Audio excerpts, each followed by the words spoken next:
The movie begins with two jobless friends drifting through life. One is Sang-pil, the other is Kim, two young men with big dreams but no direction. Kim had just bought a beat-up scooter from the black market, proudly testing it as if it were brand new, but the scooter could barely move unless it was pushed, creaking with every step. While Kim struggles with his fragile new ride, a passing biker suddenly smashes the scooter's windshield for no reason. Shocked and furious, Kim and Sang-pil jump onto the rickety scooter and chase after him. Neither of them notices the police officers nearby until the police notice them. No helmets, a broken scooter, two suspicious men speeding away. The officers shout for them to stop. Just then, the scooter's kidneys fail, meaning the brakes stop working completely. The scooter jerks out of control, sending both of them tumbling into a ditch. Before they can recover, the police catch them and drag them away. At the police station, Kim's mother, So-hee, arrives and gives him a slap as a blessing for his mistakes, though everyone can see the disappointment in her eyes. Kim doesn't study, doesn't work, and brings home nothing but trouble. When So-hee learns he even gave up writing despite being educated, she slaps him again, this time as a scolding. Humiliated and restless, Kim finally decides he must leave home and earn money somewhere, anywhere. He doesn't know what he'll do or where he'll go, but he believes fate will guide him.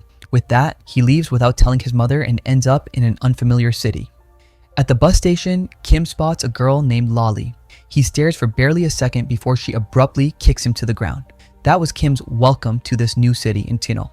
Not exactly what he hoped for. Hungry and bruised, he wanders into a small restaurant and orders noodles. The owner instantly recognizes the face of someone who has run away from home. Later, Kim finds a night shelter and spends the night there. Elsewhere in the city, Sang-pil continues to struggle. He still has no job and no money, living with his grandmother who suffers from amnesia.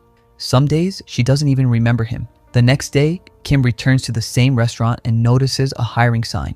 They need a delivery boy, and the job includes free food and accommodation. Hearing this, he immediately applies. The owner, seeing Kim's innocent and harmless face, hires him on the spot. Kim is introduced to the kitchen staff, including Guman, who wears a helmet while cooking because the chef, Don, is terrifying. Don looks less like a chef and more like a doll with a permanent angry expression. Kim will be sharing a room with both Don and Guman. That night, Kim can't sleep at all. Guman snores so loudly that the walls shake, and Don sleeps with his eyes open, staring into the darkness like a possessed puppet. Kim lies awake questioning every choice he has made. Morning arrives, and Don tries to explain all the rules Kim must follow while delivering, but Kim barely listens, distracted by everything around him. Meanwhile, Sang-pil meets his acquaintance Mr. Jo, who offers to take him to his boss for a job. Nervous and excited, Sang-pil learns his first ever job will be loan collection. Back at the restaurant, Kim looks at Don's hairstyle and blurts out, "Your hair doesn't match your body. Do you want to be a woman?" Don freezes. An argument sparks. Don begins moving angrily like he's dancing, then suddenly slaps Kim so hard he collapses into instant sleep.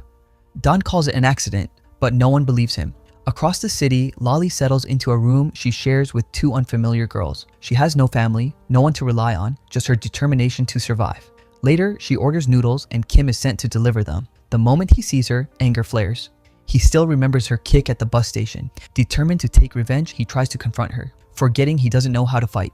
Lolly effortlessly beats him again. When Kim wakes up in the evening, she is gone, leaving only partial payment behind. When Kim tells his boss he was beaten up by a girl and didn't collect the full amount, the boss coolly replies that the missing money will be deducted from his salary. Not long after, Sang-pil calls Kim, but Don answers his phone and jokingly tells Sang-pil that poor Kim passed away today. Don mocks Kim constantly. It's no surprise the two don't get along. When Lolly returns home, she finds her roommate's boyfriends there. She feels uncomfortable and asks them to leave, but instead they begin to beat her. Lolly is strong and brave, but she can't take on both of them at once. When the landlord rushes in after hearing the noise, Lolly escapes and runs for her life. Later that night, Kim goes to the terrace for a smoke and sees Guman secretly practicing something. But instead of martial arts or dancing, Guman is practicing cooking with an empty pan. He dreams of being a chef, but lacks the skill. Don shows up and scolds Kim for smoking. At that moment, Kim spots Lolly sprinting through the street, running from danger.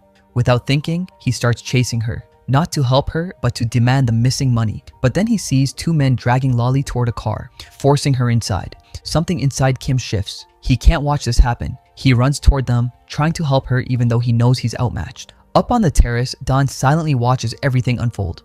Poor Kim had no real fighting skills, so in panic, he shouted for Don to help him. But the moment Don saw the situation, he hid behind a wall like a frightened child.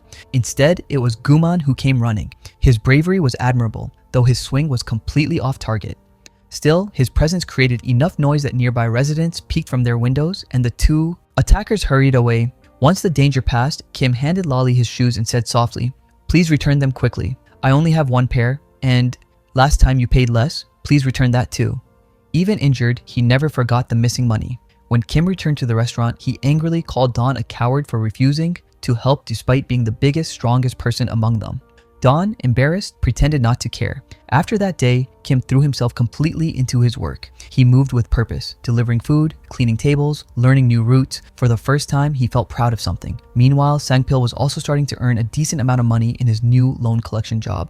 Far away, Sohee had opened a tiny shop using borrowed money. But despite her efforts, she stayed worried about the shop, about the loan, and mostly about Kim. She wanted him to come home, but Kim wanted to work hard and support her in his own way. When Kim received his very first salary, Don excitedly demanded a celebration. Kim refused at first. "I don't throw parties for people who don't help me," he said bluntly. But eventually, Don forced himself into the celebration anyway.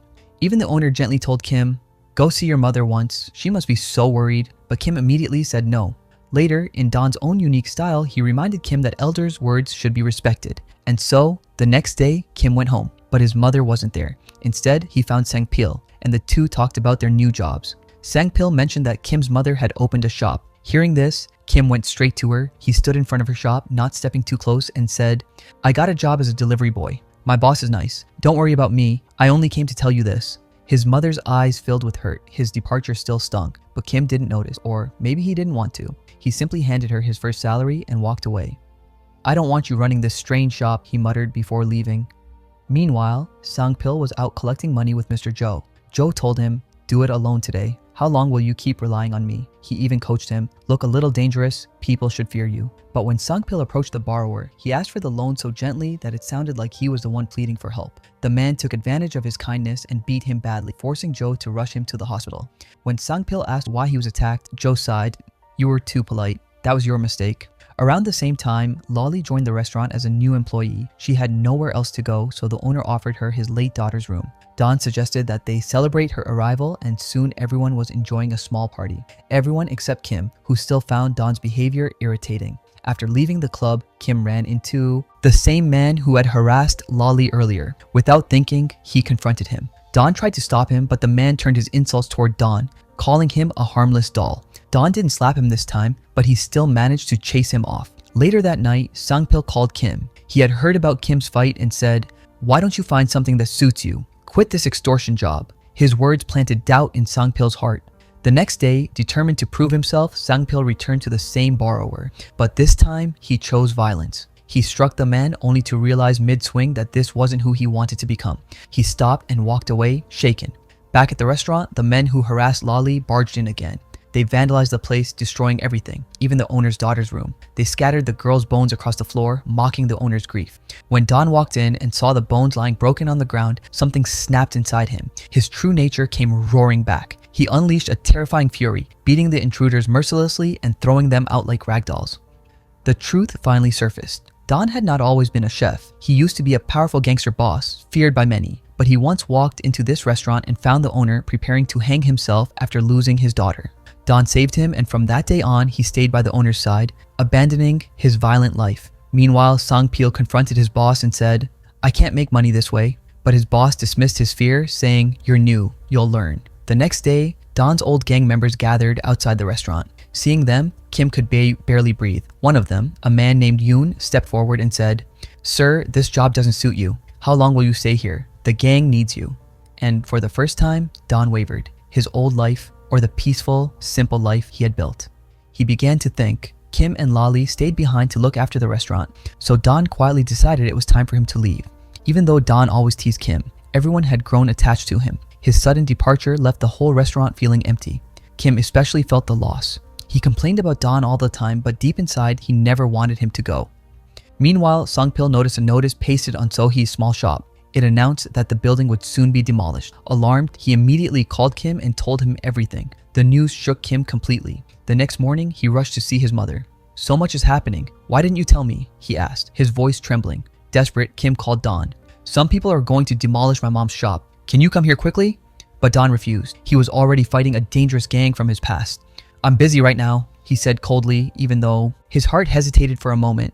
At the same time, Mr. Joe arrived at Sohee's shop with his boss to collect the loan money. Sang Pil was with them, trying his best to stop the situation from escalating, but no one listened. When Kim realized they were there for the debt, he exploded in anger at Sang Pil, but his mother stepped forward and reminded him that Sang Pil wasn't the one to blame. When the collectors tried taking the money Kim had recently given his mother, Kim tried to stop them, but they shoved him aside. Watching her son struggle broke Sohee's patience. She stepped forward and, with one powerful slap, stopped the men in their tracks. The entire recovery flew from their hands as they stumbled back, shocked by her strength. Meanwhile, far away, Don fought off an entire group of enemies. His old life clawed at him again, leaving him scratched and breathing heavily. After the fight, he walked into a quiet restaurant, cooked noodles with his own hands, and ate in silence. When Yoon approached him again, Don simply said, This is the only work that suits me now." Back in the city, Kim's mother lost her shop, and soon after, she was forced to sell their house to pay off the remaining debt. With nowhere else to go, Kim brought her to stay at Sang Pil's home. Days later, Don walked back into the restaurant, not as a gangster, not as a runaway boss, but as someone who finally knew where he belonged. He tied on his apron, lit the stove, and smiled faintly. Cooking was now his life, and he was proud of it. And so, this heartwarming journey came to an end. A story of friendship, struggle, dreams, and finding one's place in the world. If you enjoyed this recap, make sure you subscribe for more stories because more adventures are always on the way. This is Go Recap.